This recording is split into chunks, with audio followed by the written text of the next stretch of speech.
Hi guys, Phil here again, on the quest for improving accuracy on factory sporting rifles. Hello, I love you too, go away. Now there's always been talk of improving accuracy and velocity from actually lubricating the bullets, specifically the bearing surface on the bullet that goes down the bore. Now what I'm going to be doing today is testing this theory, and hello, go away. And what I'm going to do is I'm going to shoot two 5-shot groups just with the bare bullet down a clean barrel, a few fouling shots downrange first, and then I'll be shooting the groups.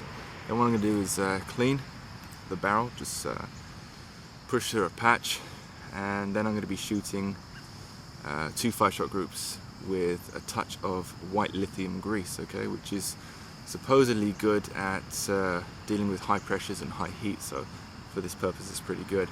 Now before I shoot the groups with the lubed bullets, I'm going to run a patch down the bore with just a tiniest touch of lithium grease, and then I'm going to put a dry patch down the bore so it's just got a trace down the barrel already.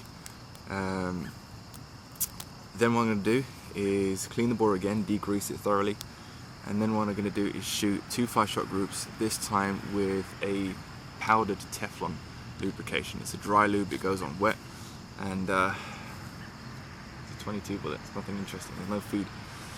And then I'm gonna try that. So hopefully we'll see if there's kind of any accuracy improvement from lubing the bullets.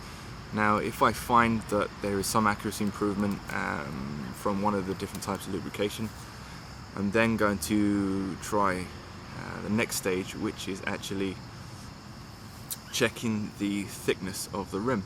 Okay, so you can make quite a simple rim thickness tool measuring thing using a 223 case that's empty, obviously, and cleaned out and chamfered, and using what do you call them, calipers.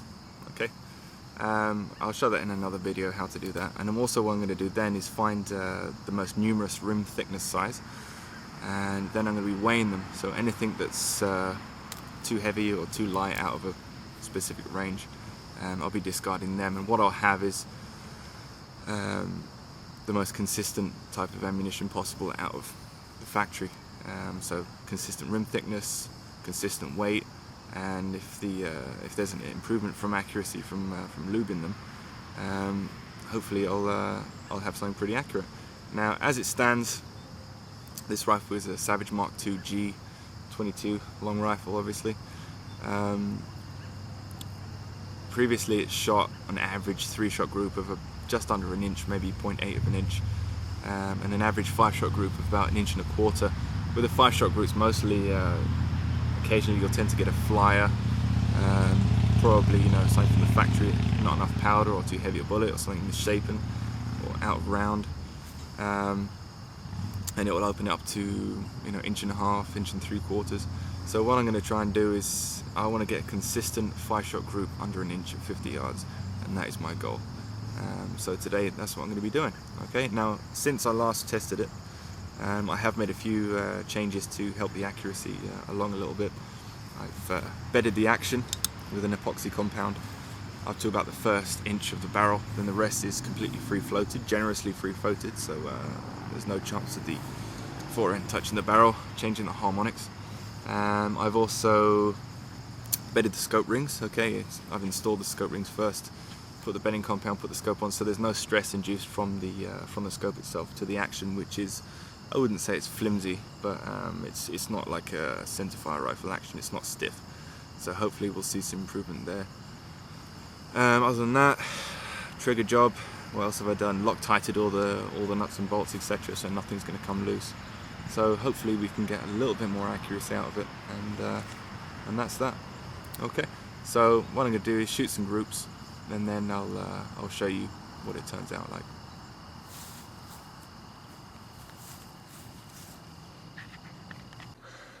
Okay guys, so here are the targets that I was talking about. I ended up shooting at 30 yards because it was just a little bit easier that day. So I started off with the unlubed bullets from the factory, nothing changed, nothing sorted. And the first 5-shot target we have here. The first shot went into this hole here, and the subsequent 4 shots, even though it looks like a 3-shot group, went into this little small group here. The second 5-shot group at 30 yards is right here. Okay, so pretty small, even though it's only 30 yards. So I'm pretty happy with that performance. Now, when it comes to the greased bullets, I start off with the white lithium grease. I lightly clean the barrel after shooting these 2 5-shot groups, and then I pushed a patch down the barrel with just a touch of lithium grease, and then I pushed a patch down, a dry patch down, so there's just a tiniest film of lithium grease down the barrel. Then I shot the pre-greased bullets down there. The first shot went here, okay, ways away from the group.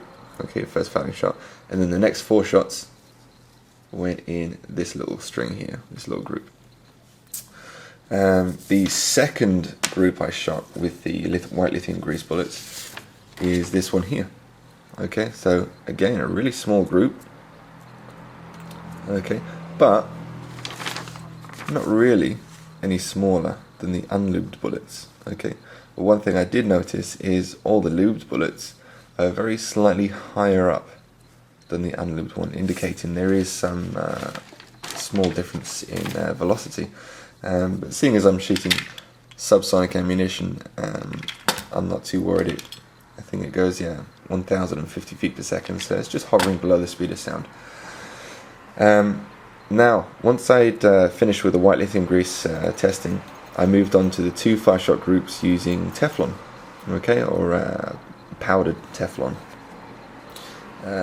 So like a dry film lubricant rather.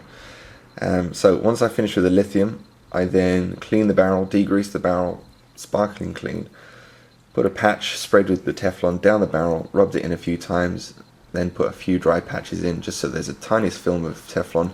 Then I shot the Teflon lubed bullets down there. The first shot is here, second shot is here, and then 3 shots went here. Okay, so it took a couple shots to sort of get in. And then the last 5-shot group was here. Okay, it looks slightly bigger than this one, but at this point I was struggling to see the target, basically because the sun was going down and it was starting to get dark, so it was kind of looking hazy to me. So I think I could have shrunk that group a little bit as it was the last group of the day and it was getting dark, and there were a few cold beers waiting for me, so I was kind of rushing it.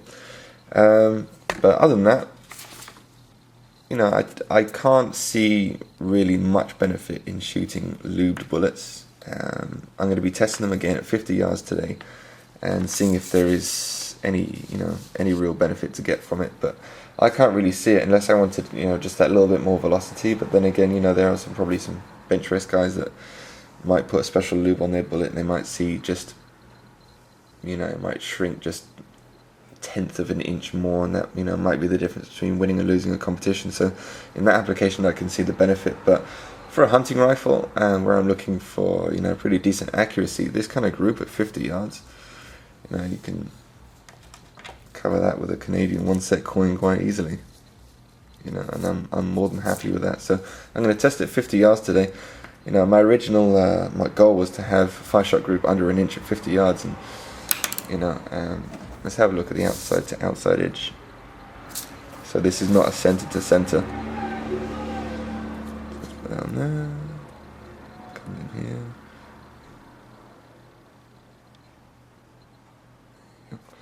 Yeah, so outside to outside is pretty good. Roughly, what's it center to center? If I can guesstimate.